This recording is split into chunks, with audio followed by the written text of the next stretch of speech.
Hi guys, you are so welcome to this channel, narcscon. And if you're new, please pop down to the comments and just leave your name and say hi. It's great to have you here. So on this channel, we firmly, passionately believe that if you understand who you are dealing with in your narcissist or whatever narcissistic dynamic you are dealing with, once you understand that, you are so well ahead on the path of healing. Today, I'd like to really delve into the understanding of what motivates a narcissist, and that's why I'm doing this particular video. This video will cover what actually makes narcissists lose their mind, what would trigger them and really annoy them, what do they hate most. And the purpose of this is so that you understand the narcissist better and the drivers behind the narcissism. And therefore, you will understand what you are dealing with and heal quicker. I will say in relation to this, you have to be in a place where you're healthy in mind, body, and soul. You feel strong and you're not in danger of a narcissist taking out their hate and their vitriol on you when or if you put these things in place. Because remember, the narcissistic personality disorder in itself, whether you want to take it from a psychological point of view or a spiritual point of view or both, also comes on a spectrum. So the covert narcissist can be a psychopath, can be a sociopath, they can have all those other elements to them. They can be highly violent, or they can go behind your back and do you a lot of damage. So it's good to know these and use your discretion if you are going to put these things in place with the narcissist in your life, and be safe. So with that said, let's get straight into them. So how I usually or often attack things is I look at this as a war. I look at this as a spiritual war. I look at this as a war on all levels of survival.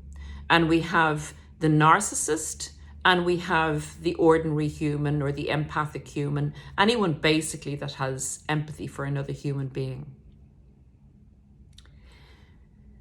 The narcissist is driven by different criteria in the world to that of a normal human being. So in warfare, we must be strategic. So we must look at the narcissist's drivers, the things that are important to the narcissist. And if you look at that, you have the pinpoints, you have the Air Force bases, you have the harbor where the narcissist keeps their weapons and their big ships, etc. Just using that analogy.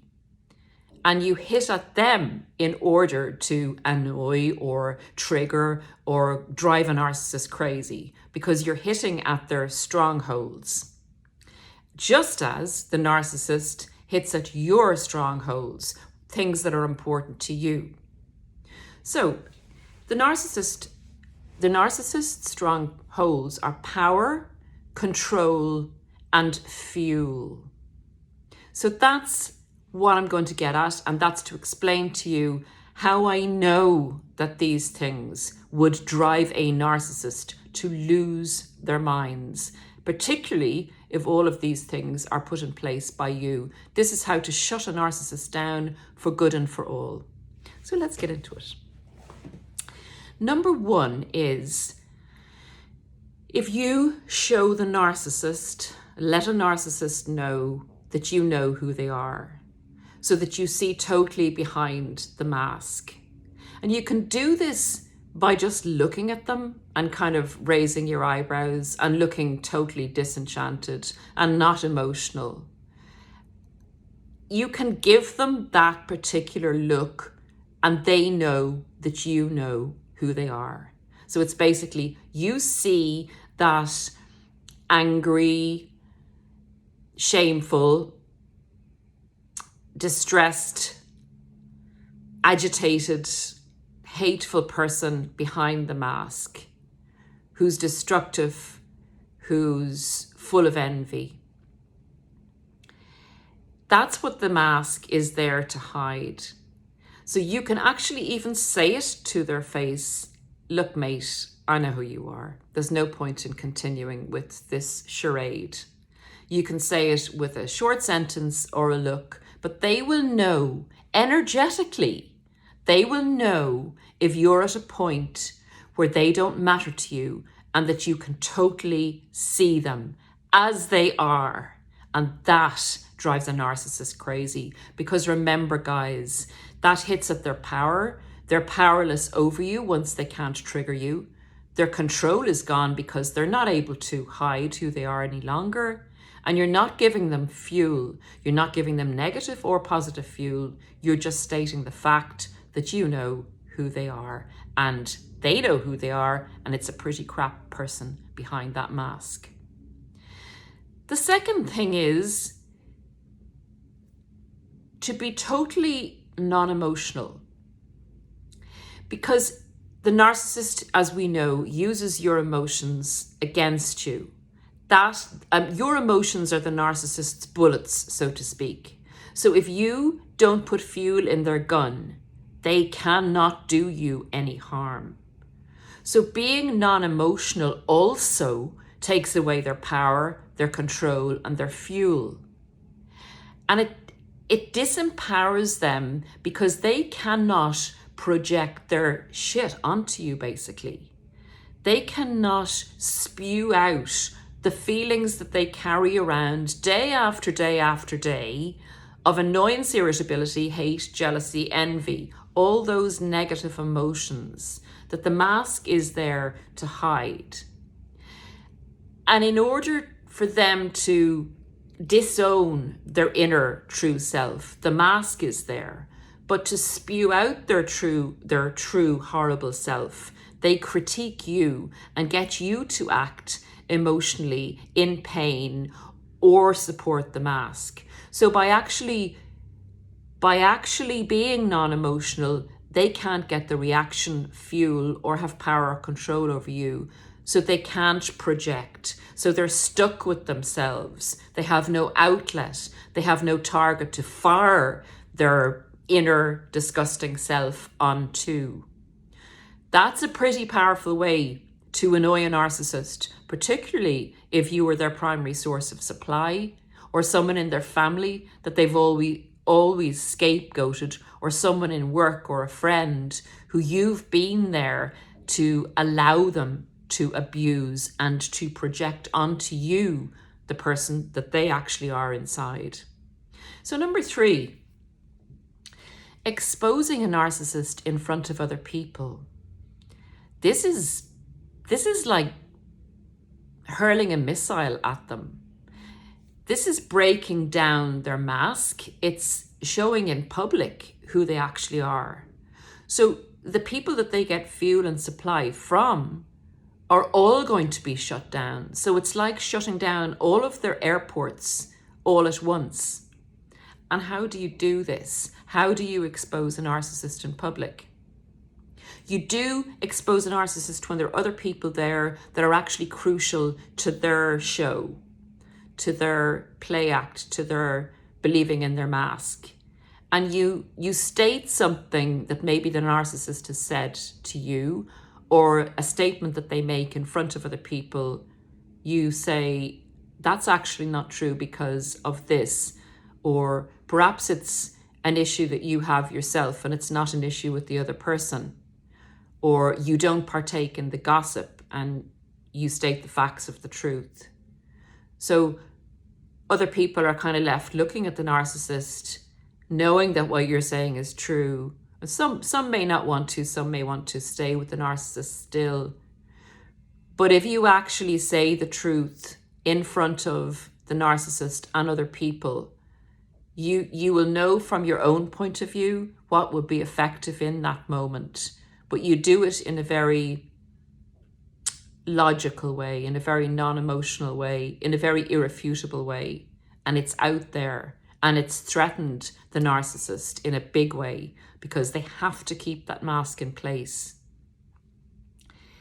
Number 4 I've got is, if you ignore a narcissist, if you go no contact, if you don't even open the messages, say that they sent you initially, and then you block them everywhere, if you don't give feedback to flying monkeys, if you actually don't care that they exist and they know that because you have absolutely no contact with them, you have absolutely no reaction, you don't talk about them to anyone that might get back to them, that you're actually acknowledging their presence. So no contact is huge.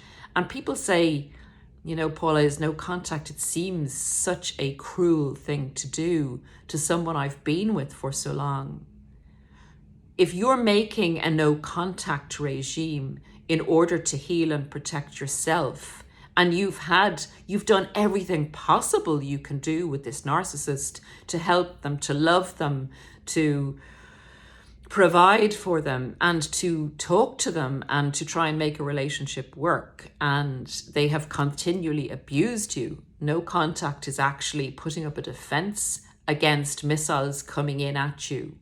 No contact is the only way you can get out of that hell on earth that a narcissist creates when an empathic person or when a normal person is enmeshed in the narcissist's world, when they're believing the illusion of the narcissist and who they are, and also believing the projection that the narcissist is putting back upon you as, you know, being your own fault, and introspecting and taking the missiles as they come at you, and, you know, causing yourself damage.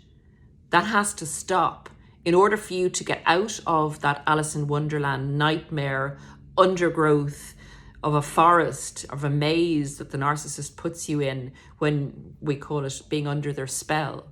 You have got to get out of that world and see reality, see the world as it is, and not the world through the narcissist's eyes, which is honestly like the Matrix. It actually doesn't exist. It's a creation of the narcissist. So no contact is a healing thing for you to do. And it's not cruel because it's not driven by that. It's driven by your motivation to heal and to get away from something that's darn evil. The fifth thing you can do is you can make a non-favorable comparison in relation to the narcissist's ego defense system. Their ego is them. They've created this ego. Egotisticals matter to a narcissist. Status, outwardly things, looks, wealth, all those things are the drivers for the narcissist because they give power, control, and they can bring fuel to the narcissist. You know, if they've money, they have control because they can bring people in who will do their bidding because they're wealthy. If they look good, they can bring people in and attract people for fuel and have a certain level of control over them because of the status of the person. So if you are there, and narcissists are highly competitive, you will, I have no doubt, in your relationship, found yourself actually competing with the narcissist. They set everything up as a competition. And it's such a weird feeling in a relationship to feel like you're in competition with the person that purportedly is supposed to love you. So if you say to a narcissist when you're with them, gosh, that guy or that girl, they have a lovely car. I mean, that car is really superior to anything I've ever seen. And implying that, you know, the narcissist's car or whatever they have isn't, or wow, you know, that person is so wealthy, or gosh, look at that person, they're stunning. Their looks are amazing. I absolutely really am attracted to their looks. They're fantastic. They're the best I've ever seen. That will drive a narcissist crazy. Because instead of them being the superior one who has the power and control and is the best, you know, puller in of fuel, and because they really believe in their superiority, they have to be the best, the most superior, the most godlike. And you're actually saying, well, actually, because you say that there's someone out there that's better, that means that the narcissist isn't. The black and white thinking kicks in and they feel totally inferior. So they will fight for your putting them on the pedestal as being the best there possibly is. It's very childlike. It's very shallow. It's very narcissistic. That's what's important to the narcissist. Power, control, and the ability to get fuel. So again, you're hitting at a stronghold with the narcissist. Number 6 I've got is, if you, again, coming back to the emotional state, if you are non-triggerable, if you do not fight back, if the narcissist is not able to provoke you into dropping your shield and allowing them to trigger you to fight back, to get onto their battlefield where they're superior, where they can call the shots, so to speak. They can bring you onto their battlefield, they can trigger you emotionally, get you into a state where you can't see logic, where you can't see reality for what it is. Then again, they have power to get you to do this, to believe what they're actually saying, to trigger you into a fight, to trigger you into a chaotic world where they have control and they're getting oodles of fuel from you because they've managed to fulfill the 3 criteria: power, control, and fuel. There are 3 strongholds. Remember that, and you are so well on the way to understanding who a narcissist is and what and how to fight them. And guys, if you've any additional things that you know really annoy a narcissist, please leave them in the comments. That would be very helpful for everyone here. Number 7 I've got written down is, this is a really powerful one. The truth. The truth. The whole truth and nothing but the truth. The truth has an energy to it. The truth always comes out. And sometimes people say, I don't see this. The narcissist has set things up and people are believing the narcissist. It may take time. It may take time, but the truth always comes out. The narcissist's existence is built on a lie. Their very mask is built on a lie. And as they go through life, the lies stack up and mount up. And eventually, it's like a house of cards. Have you ever built those houses where you start at the bottom with cards, you build another level and another level and another level? Well, you get to the very tip top and it looks amazing and it looks like, you know, that house of cards that you've built it to such a high point that it's amazing.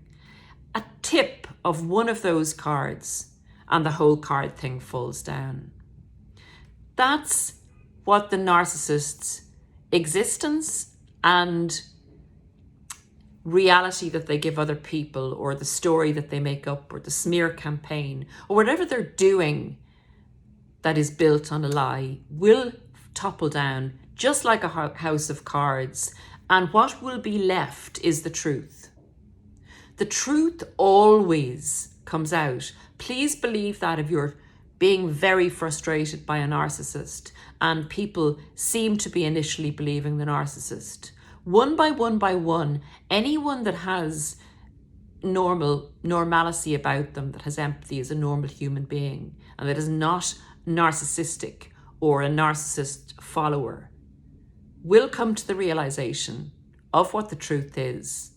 And again, just be patient with this. The truth and the light are so much stronger than the accumulation of the dark. Number 8, indifference. Indifference is a hard place to come to when you've been through narcissistic abuse, because we can say when we get to a certain level that we're healed and we don't really care about the narcissist. but we hear something that the narcissist has done maybe, and it upsets us in a certain way, or we get interested to hear, and we get a bit enmeshed again with the narcissist, maybe through a third party.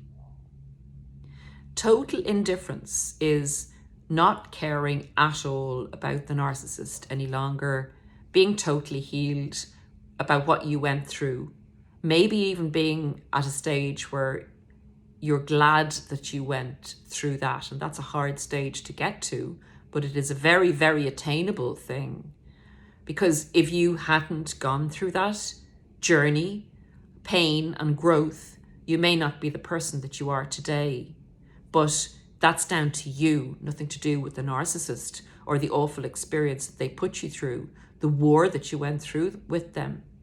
But the person that you can become because of your endeavors afterwards and being indifferent to them, that is the worst thing you can do to a narcissist.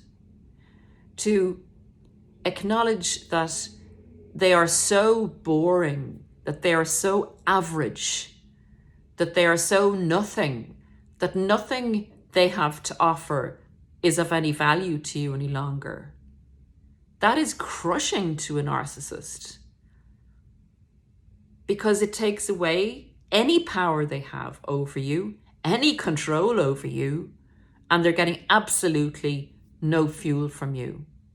So guys, you can come up with other things. I know you can. Leave it in the comments.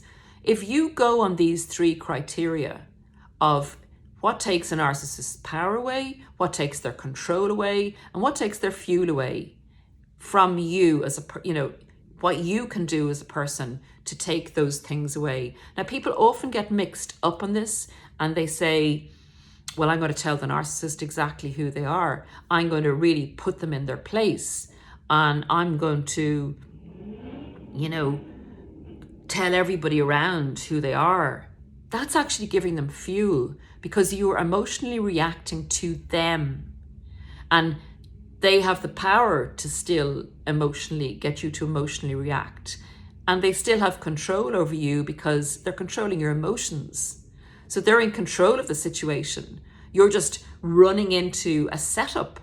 They've set you up for this to make you look crazy, etc. So that's not making a narcissist lose their mind. And when we're coming out of narcissistic abuse, we can get a bit confused about this.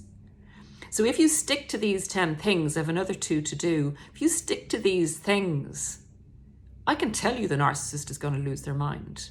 This will really, really bug them, because without the things, these 3 criteria, they are nothing. They cannot avoid their true self. The mask isn't working anymore. The persona they've created, that's their powerhouse, that enables them to get fuel, that enables them to control you, doesn't work anymore. They have no self-defense, or they have no offensive mechanism where they can hurt you. They can no longer hurt you when you do these things. Coming to number 9, rejection. I would imagine that a lot of you who have actually discarded a narcissist because obviously of what they've done, the abuse, maybe the cheating, a lot of you that are on the verge of discarding a narcissist, and the narcissist picks up on this, the narcissist will jump to the discard and try and beat you to it. But if you get there first and you discard a narcissist, that is actually telling them that they have no power, they have no control over you, and that you are no longer going to be giving them fuel, and that you reject their mask. And in that rejection, they have no longer the mask to hold up. And again, they're left with this angry, embittered, immature, emotionally immature, destructive being that has no one to project out to, and that's got to go and find a new target that will believe in the mask and will believe in the narcissist's illusion and delusion. So rejection to them is, again, like kryptonite, as we've said in other videos. It's devastating, and they don't like it so much that they will often try and get you back weeks later, days later, hours later, with a massive hoover of, I'll go to counseling, you're right, I'm so sorry, anything to get back in with you so that they can reject you, so that they have the position that you took. That's how immature, that's how pathetic it is. They will actually stand on their heads and do cartwheels to try and get you back so that they can reject you, to keep the mask in place, the illusion in place. And number 10, this is the ability to nearly do all these things. It's to be genuinely happy post-narcissistic abuse in yourself, with your own life, to be striving forward, to be living a really great life, very purposeful, very successful. Oh my God, that is probably, with all the others, the most potent way to drive a narcissist crazy. You were never meant to recover from narcissistic abuse. It's set up to take you down. It's, in my opinion, evilly driven. It's driven by a very dark force that's sent to obliterate you as a person, to take you off the purpose to which you were born, to disillusion you, to bring you under the power and control of a darker self. Being happy, being genuinely happy and successful, and that getting reported back to a narcissist. And it will be reported back. The narcissist keeps an eye on you. Then you are the narcissist's possession, remember, in their mind. In their mind, they can always come back at some stage. I mean, they don't know that you're getting education in relation to narcissistic abuse. I mean, they may not even, they won't acknowledge that they're a narcissist. Some may. The more depraved or intelligent ones may be very aware of the dark self under which they travel, or by which they travel. But that, first of all, you not going totally under and being suicidal, you surviving that stage of narcissistic abuse, to maybe getting away and finding it hard and having a hard time. And remember, guys, these are a lot of stages in the healing. But to progress from just being okay to actually really succeeding, oh, please do it. Please do it, because you deserve to do this. And if a narcissist or narcissistic abuse has stimulated you eventually to dive deep in and bring that strength out in you and live your life to 100% of its potential, instead of just jockeying on, that is where we win. That is the spiritual war actually winning. That's the good, that's the light winning. And it's always stronger than the dark. It's always stronger than the dark, guys. Just remember, if you have a dark room and you have a tiny little light in it, maybe it's like a red light on the TV that the power hasn't gone off, or it's a blue light from your plug socket, where you have your phone charging. The light is always stronger because you have, say, 100% dark in the room and you have a tiny percent of light. And that tiny percent of light gives you the ability to see around the room. That's what you're dealing with when you're dealing with the spiritual warfare in relation to narcissism. You hold on to that tiny piece of light and make it even grow a little bit. And that is the power of the light. So please, please keep on your journey. Remember, the narcissist's house of cards is built on a very fragile structure. The illusion is that it's strong. And don't get me wrong, it can do bad in the world. It can cause you know, you to lose your job or to lose your home. And those things can happen because people don't understand narcissistic abuse. But if you understand the drivers behind it, understand what it is, this is the way to defeat it. These 10 criteria are how to drive the narcissist crazy instead of the narcissist driving you crazy. Now you know what works if you are in a position where you're safe and able to carry this out. That's the information for you. Please pass it on. Please consider sharing. We need to get this out there so everyone understands what they're dealing with when they come up against a narcissist. Bye from New York City, guys, and I will see you probably back at home in Ireland. Thanks for now.